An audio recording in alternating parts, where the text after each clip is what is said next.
Ça me fait vraiment plaisir de vous rencontrer aujourd'hui. Moi, je suis conseillère cadre régionale au niveau des soins palliatifs fin de vie, puis coordonnatrice des activités du GIS. Je suis en intérim. En fait, je remplace Manon Gauthier qui est en train de reprendre ses fonctions justement cette semaine. Donc, c'est ma dernière semaine, donc ça me fait plaisir de faire ces dernières petites présentations pour vous.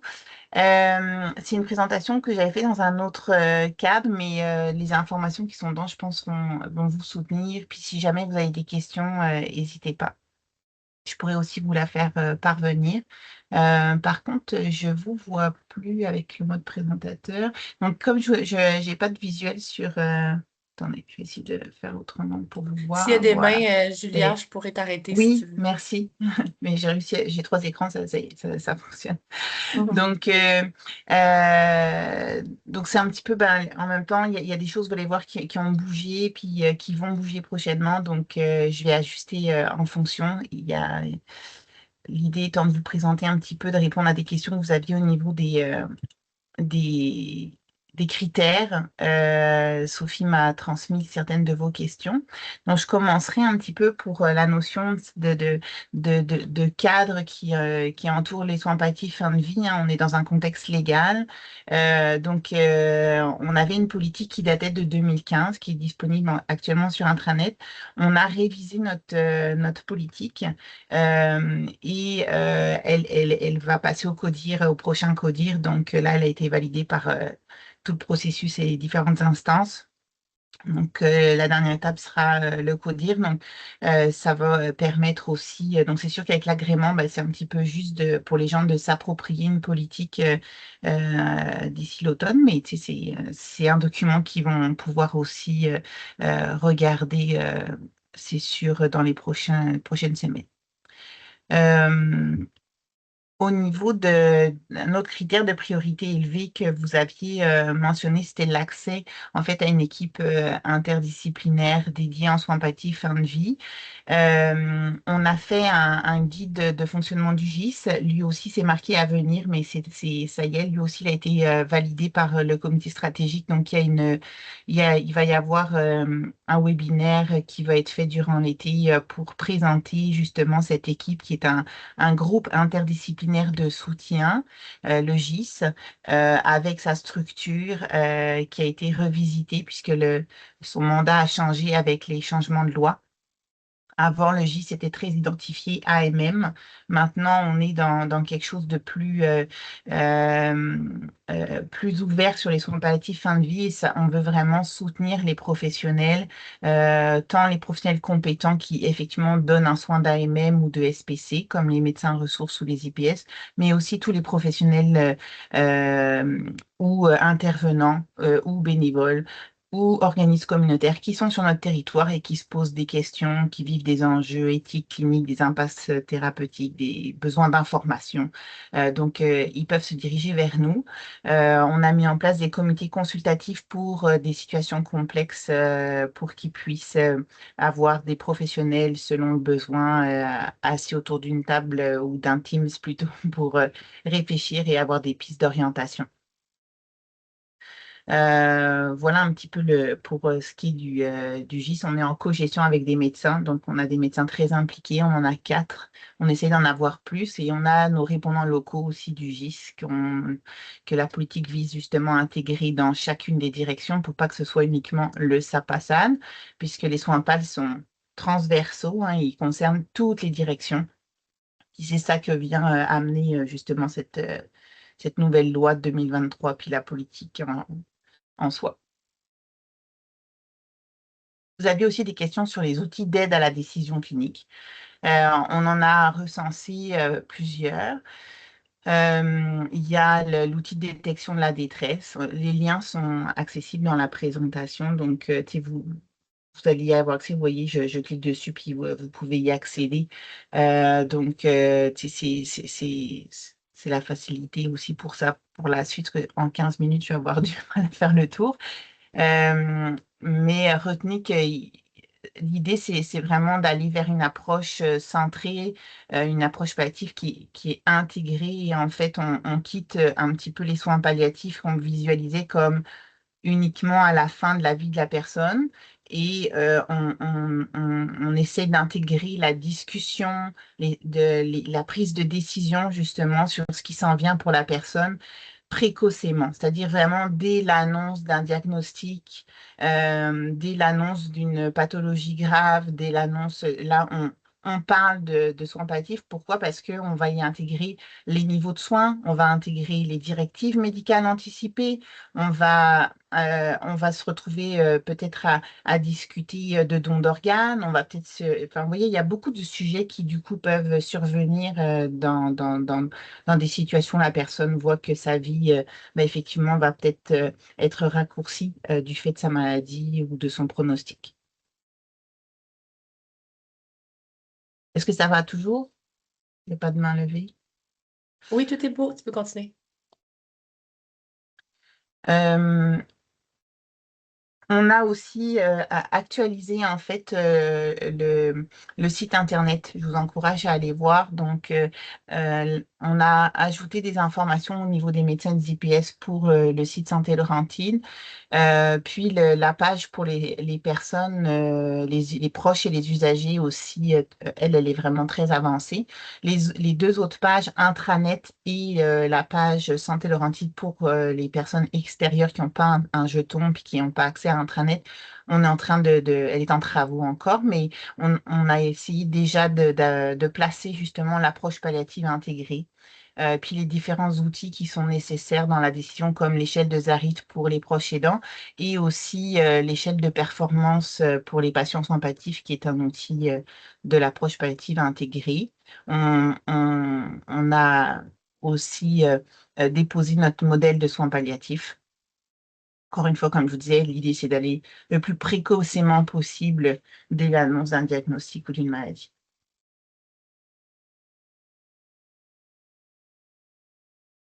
Ça, je vous ai fait une petite intro tantôt, donc je ne vais pas revenir, mais c'est l'importance de la collaboration interprofessionnelle, le fait qu'on doit travailler tous en transversalité, que ça se peut qu'il y ait une personne qui soit adressée en déficience physique, en DPDRP, mais qui en même temps reçoit des soins en clinique externe, en soins en onco, qui en même temps voit son médecin de famille. Enfin bon, tout ça fait qu'il faut qu'effectivement on travaille tous ensemble.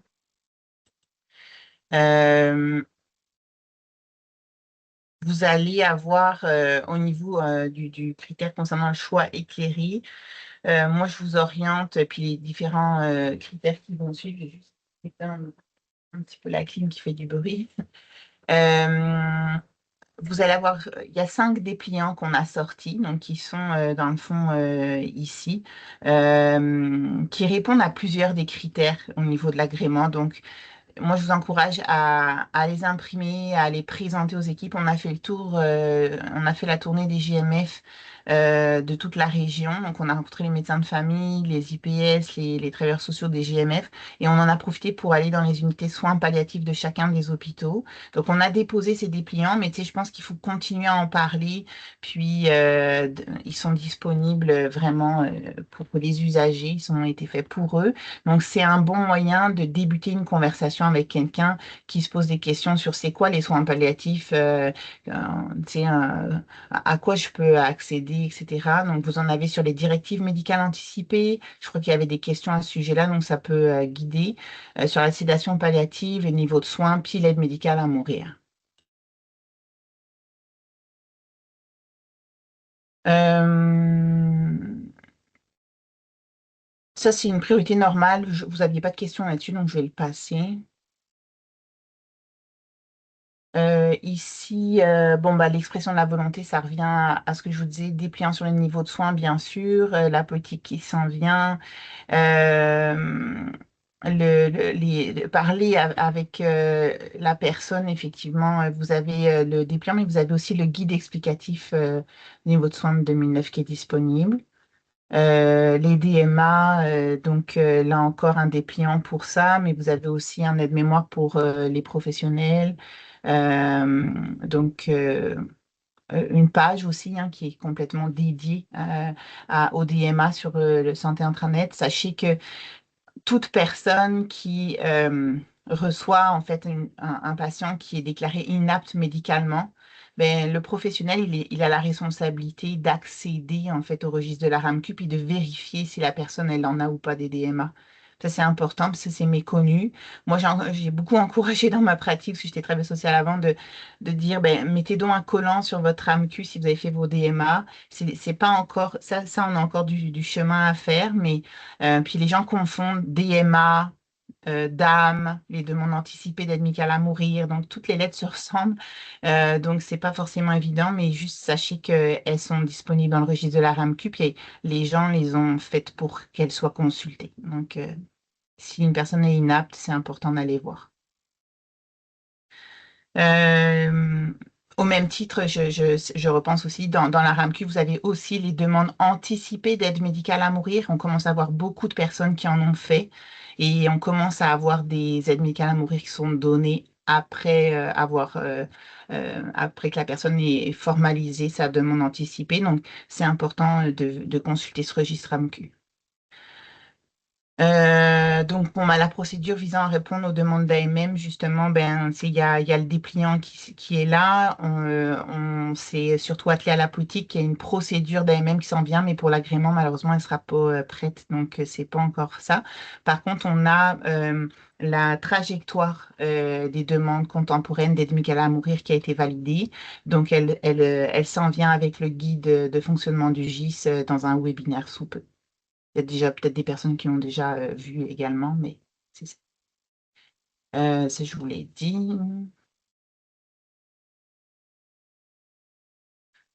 J'ai pas vu, je pense que vous n'aviez pas ce critère-là, mais je vous l'ai laissé quand même. C'est la gestion des décès. Il y a aussi la notion de deuil périnatal, dépendamment de vos directions, si vous êtes en jeunesse ou pas, ou qu'il y a des enfants dans le parcours. Ça peut être aussi intéressant de penser aussi au deuil des plus jeunes.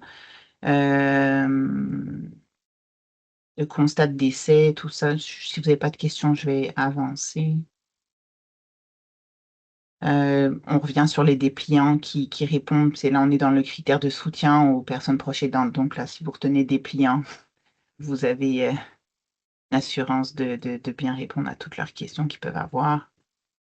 Et voilà, donc après, je vous avais fait un screenshot sur la page, en fait, à quoi ressemble la page maintenant pour les usagers et leurs proches. Vous voyez par thématique qu'ils ont accès. On a mis aussi des liens vers la proche aidance. On a mis les informations sur le forum qu'avait organisé l'ISAPA Hébergement. Puis tous les dépliants se retrouvent dans la section documentation. Puis ils ont également où se trouvent les soins palliatifs dans notre région, dans cette section-là, et tous les liens vers les organismes communautaires dédiés aux soins palliatifs. Donc une page assez intéressante. Je pense que j'arrive au bout de mon 15 minutes, Sophie. Je ne sais pas si c'est bon. Merci, Julia. Petite question pour toi. Peut-être que tu peux fermer ton partage d'écran pour Ouais. qu'on puisse bien voir. Euh, je suis infirmière sur une unité de soins, puis je comprends mal la différence entre une directive médicale anticipée et un niveau de soins. Est-ce que tu peux faire brièvement un peu c'est quoi la Oui, distinction, puis c'est quoi bien mes sûr. responsabilités infirmières aussi en l'égard de ces deux obligations-là? Mais dans le fond, le niveau de soin, c'est une discussion que va avoir le patient avec le médecin et qui va, je ne sais pas si les IPS peuvent discuter du niveau de soin. Je vois qu'il y a Julie peut-être qui va me soutenir dans cette réponse parce que maintenant on intègre beaucoup. Julie, je te laisse peut-être juste dire oui ou non si. Oui, oui, une IPS pourrait très bien parler du niveau de soin avec son patient, sans problème. Merci Julie. Donc, tu sais, faut le voir comme vraiment un échange, une discussion avec quelque chose qui peut être bougé dans la même journée. On peut refaire un niveau de soin et c'est vraiment un besoin dans un temps actuel. Et versus une DMA, c'est une directive médicale anticipée. Donc là, la personne, elle se situe donc en amont d'un problème qu'elle envisage, qu'elle anticipe vivre. Et en fait, là, la démarche est tout autre. Elle n'a pas besoin du médecin pour faire ses DMA. Elle peut consulter son médecin ou son IPS pour en parler, puis se dire, oh, je me questionne sur le sujet. Mais elle n'a pas besoin de ce professionnel pour le faire.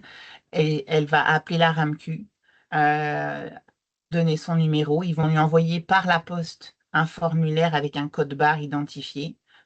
Elle va remplir ces directives médicales anticipées qui pourraient être je refuse d'avoir une réanimation cardio-respiratoire, je refuse. Elle va indiquer c'est quoi ses limites à elle au niveau des actes de soins. Puis là, elle va renvoyer, elle signe le document, puis elle le renvoie à la RAMQ qui, elle, va le numériser puis le déposer dans le registre de la RAMQ. C'est pour ça que je vous dis que si personne les consulte, ben, elles ne seront pas respectées.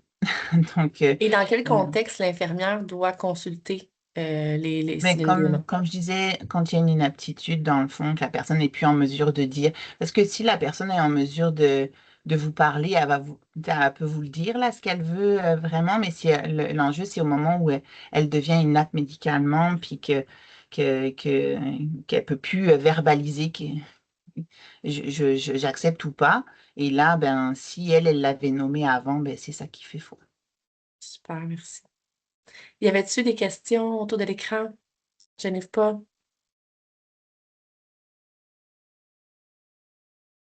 Je vois qu'il n'y a pas de main levée. De toute façon, le temps est terminé, mais si vous avez des questions, n'hésitez pas à les mettre dans le chat ou à communiquer directement avec Julia. Puis Julia, au pire, Oui, tu tout à réfères vers fait. Manon si quoi que ce soit. En fait, on a même, peut-être que dans le cadre de l'agrément, on a, oui, Manon, c'est une bonne ressource, mais ça pourrait être aussi d'écrire, dépendamment de la question, si c'est un professionnel que c'est dans son quotidien, puis qui vit une situation particulière, ben, de rappeler l'adresse du GIS et de poser sa Ouais. question. Il y a un form pour demander l'assistance au GIS, puis on répond vraiment rapidement à ce genre de petites questions comme ce que vous venez de me poser. Là, ça serait rapide par courriel. Voilà, on peut faire des échanges plus longs aussi en personne. Si c'est plus de manière organisationnelle, gestion, etc., ben, ça serait à ce moment-là peut-être d'écrire à l'adresse spfv.cislo, où là, on est plus sur notre adresse de la gouvernance des soins palliatifs fin de vie, puis s'il y a des enjeux que vous vivez au niveau de l'accès de documents ou trajectoire qui pose problème, ou à ce moment-là, vous pouvez écrire dans cette boîte courriel. Là, c'est moins opérationnel, c'est plus, je dirais, stratégique. Puis, Super. Mais merci beaucoup, Julia. Merci à tous pour votre présence.